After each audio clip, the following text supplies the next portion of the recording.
C'est l'édito politique.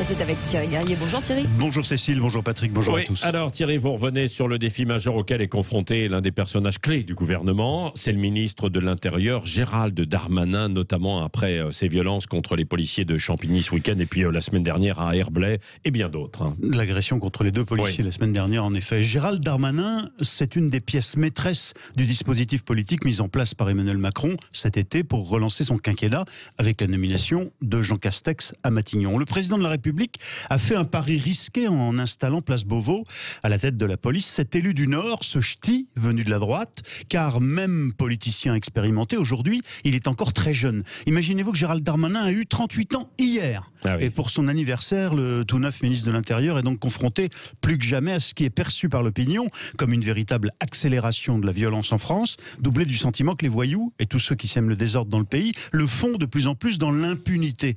La crainte de la sécurité se double donc aujourd'hui chez les Français d'une crise de confiance à l'égard des politiques dont ils doutent de leur capacité et surtout de leur volonté véritable à rétablir l'ordre et l'autorité de l'État.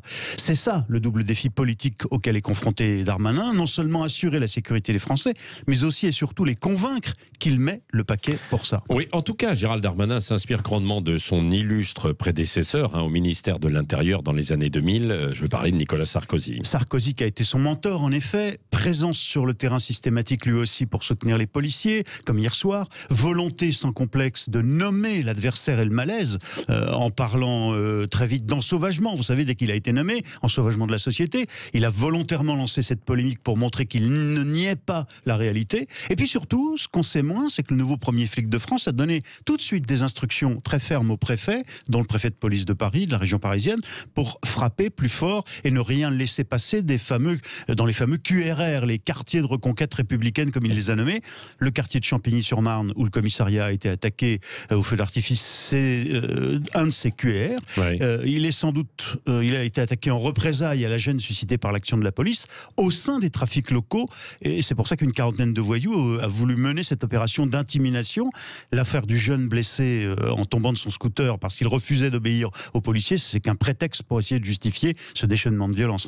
Ça montre tout de même, Thierry, que la marge de manœuvre du ministre semble plutôt étroite. C'est tout le paradoxe de cette situation. Si la politique du nouveau ministre de l'Intérieur bouscule trop vite les trafics, de drogue notamment, les quartiers où ces trafics structurent la vie sociale risquent de pousser de fièvre incontrôlable. S'il ne fait rien en revanche, le ministre de l'Intérieur évidemment sera très vite discrédité. Gérald Darmanin est très conscient de la difficulté du défi auquel il est confronté. Aider à la fois à la réélection d'Emmanuel Macron en 2022 en rétablissant l'ordre et en même temps éviter que le pays ne s'embrase. Il a un précédent en tête et c'est toujours Sarkozy qui est derrière tout ça. Les émeutes de 2005, souvenez-vous, déclenchées après, presque 2 ans après le lancement des fameux GIR, les groupes d'intervention régionaux inventés par Nicolas Sarkozy. Un système qui était très efficace, qui avait considérablement gêné les trafics, mais qui avait mis le feu aussi indirectement dans les quartiers. Oui, absolument. Il avait 23 ans à l'époque, Gérald Darmanin.